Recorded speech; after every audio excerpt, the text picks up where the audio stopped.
Olá, amigos. É sempre uma alegria e com muita gratidão que damos continuidade aos nossos estudos da série Conhecendo Allan Kardec com a Revista Espírita. Quero agradecer mais uma vez a todos aqueles que nos têm prestigiado, assistindo nossos estudos, deixando seus comentários, deixando os seus likes. Isso é muito importante para nós. E, na verdade, representa um grande estímulo e também um grande acréscimo de responsabilidade nessa tarefa que abraçamos. Que o Senhor nos abençoe e também nos abençoe o nosso propósito de aprendizado e renovação.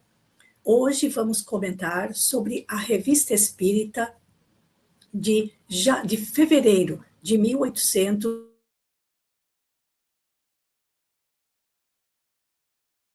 No artigo publicado por Kardec, onde ele trata das curas de obsessões. Importante destacar que Kardec já abordou esse assunto sobre a obsessão no Livro dos Médiuns, na segunda parte, capítulo 23.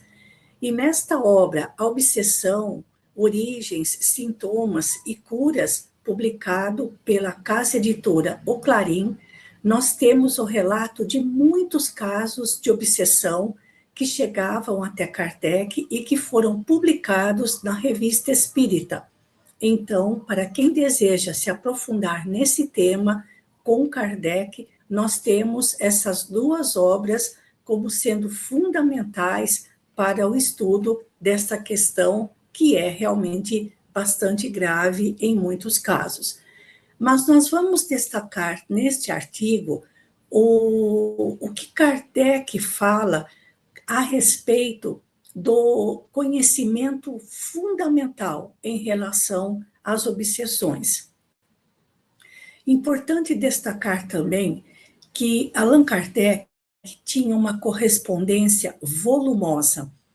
Em alguns casos, dependendo da situação, quando o problema era de caráter pessoal, ele respondia individualmente para o seu correspondente.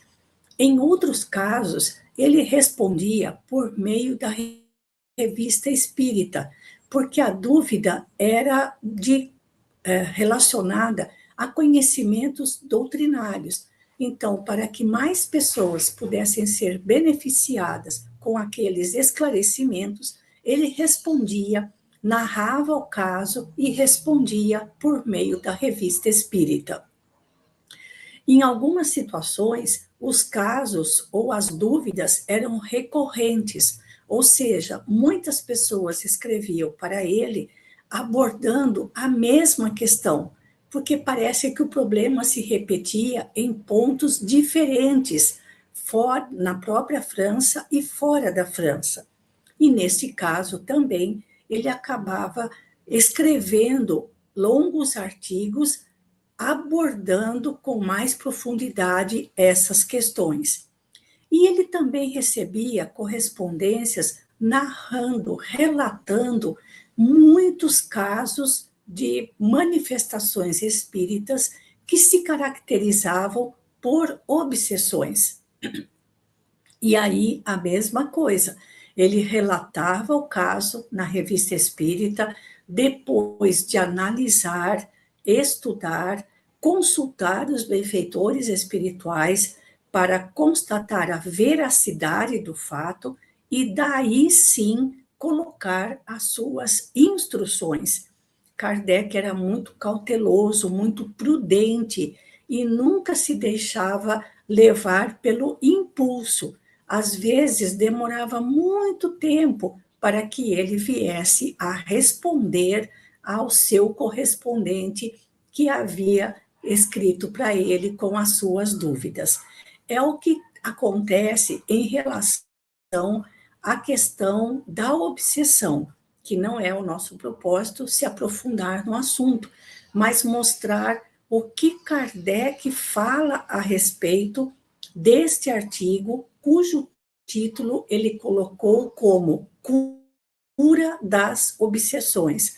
O que seria necessário para que fosse obtida, em alguns casos, a cura da obsessão. Vamos ver, então, as palavras de Kardec.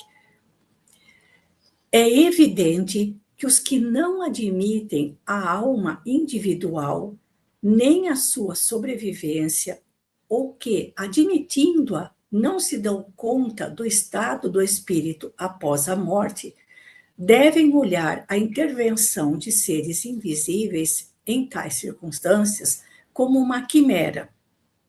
O que ele está dizendo aqui?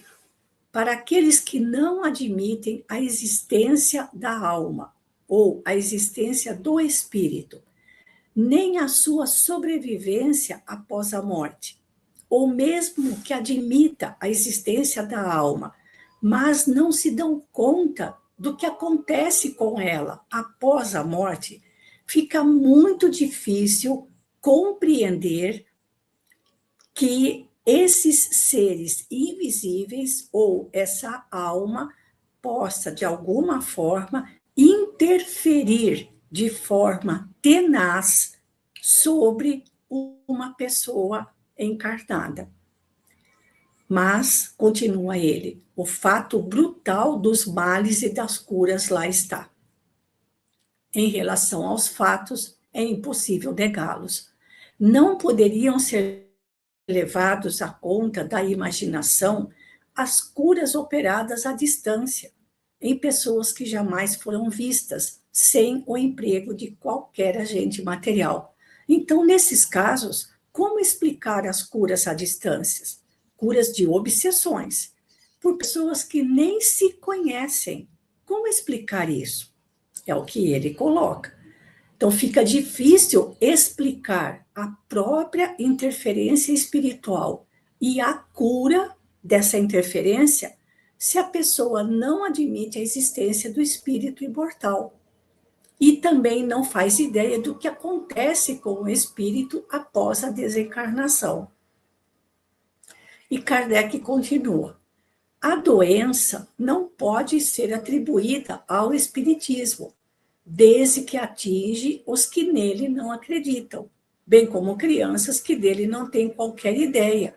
Ou seja, tanto faz que a pessoa acredite ou não na existência da alma e que ela possa interferir no mundo dos chamados vivos, não importa se a pessoa acredita ou não, ela está sujeita à obsessão.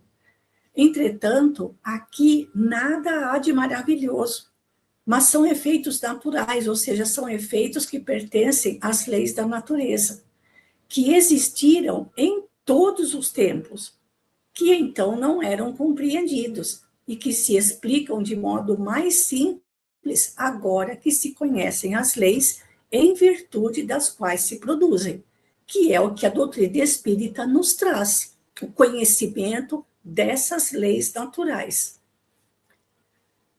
E Kardec continua: falta para a maioria das pessoas a observação imparcial dos fatos, buscando estudá-los e analisá-los, para que se possa compreender, sem dificuldades, o que se passa entre os seres do mundo espiritual e sua influência sobre o mundo físico, que é o que ele fazia.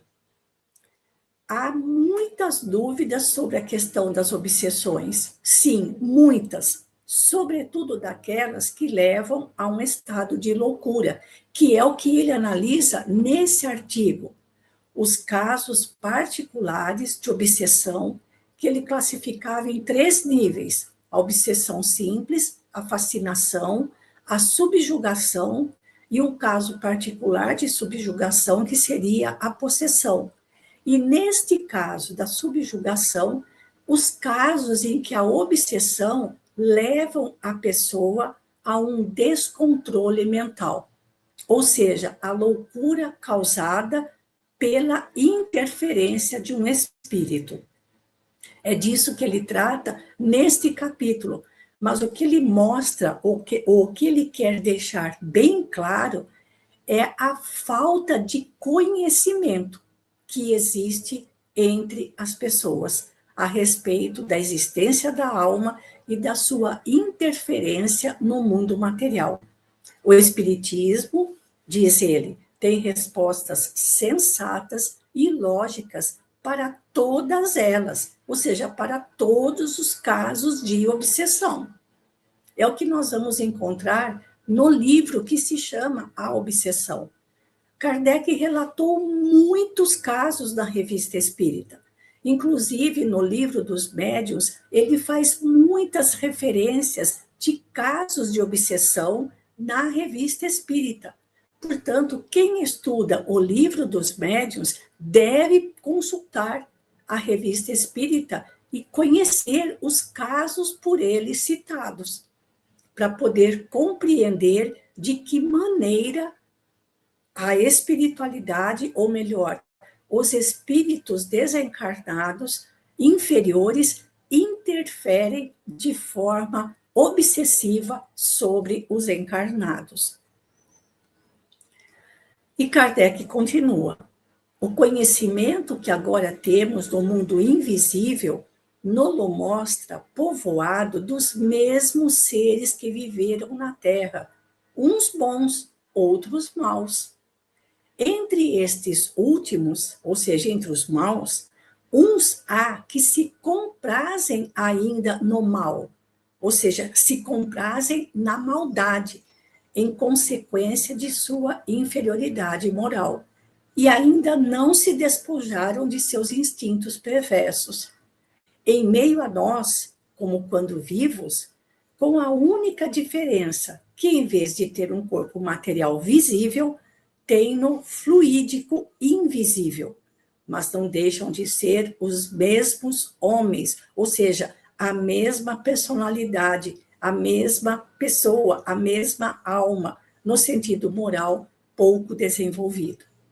O que acontece, gente, é que justamente por falta desse conhecimento, as pessoas pensam que ao desencarnar, todos viram santos num passe de mágica.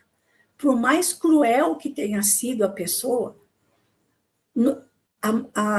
o conhecimento popular, digamos assim, acha que aquela pessoa, ao desencarnar, mesmo que tenha sido cruel ao longo da vida, que tenha se dedicado, de fato, à maldade, que ela vai se transformar num passe de mágica, num espírito iluminado, num santo. Esse conhecimento é quase que comum, mas a doutrina espírita ensina por fatos concretos de que não, de que os espíritos nada mais são do que as almas daqueles que já morreram. Se aquelas pessoas eram pessoas bondosas, generosas, praticavam o bem quando estavam encarnadas, vão continuar generosas, bondosas e praticando o bem depois de desencarnar. E a mesma coisa, aqueles que se dedicaram pela sua inferioridade à prática do mal, e como diz Kardec, ainda se comprazem na maldade, eles vão continuar exatamente do mesmo modo no plano espiritual. Mas vamos em frente. O único meio de os dominar, ou seja, o único meio de ter uma ascendência sobre esses espíritos inferiores que ainda se comprazem no mal, obsediando, muitas vezes por vingança, os encarnados, é o ascendente moral, com cuja ajuda, pelo raciocínio e sábios conselhos, chega-se a os tornar melhores, ao que são mais acessíveis ao estado de espírito que no estado corporal. E isso acontece nas reuniões mediúnicas. Desde o instante em que são trazidos a renunciar voluntariamente, a atormentar, o mal desaparece, quando causado pela obsessão, quando for comprovado que o desequilíbrio mental da pessoa foi causado por um processo obsessivo. O único meio de afastar ou de neutralizar esse processo obsessivo é pelo ascendente moral daquele que vai dialogar, conversar, instruir, auxiliar o espírito obsessor. Eis todo o segredo das curas. É isso que Kardec diz. Conversa-se com o espírito desencarnado, que em vida ainda se comprazia no mal e continuava sentindo prazer na prática do mal, mesmo depois de desencarnado. Moraliza-se, educa-se-o, como se teria feito em sua vida. E em muitos casos é mais fácil auxiliar o desencarnado do que o encarnado a mudar de vida, a mudar de pensamentos, a procurar evangelizar-se. É mais fácil, às vezes, evangelizar o desencarnado obsessor do que a evangelizar o encarnado, que ainda vive sob a ilusão da matéria. Mas todos esses conhecimentos, todo esse saber, a doutrina espírita nos oferece e devemos buscar, sobretudo, no Livro dos Médiuns e com todos os relatos que Kardec nos traz na Revista Espírita. E Kardec continua.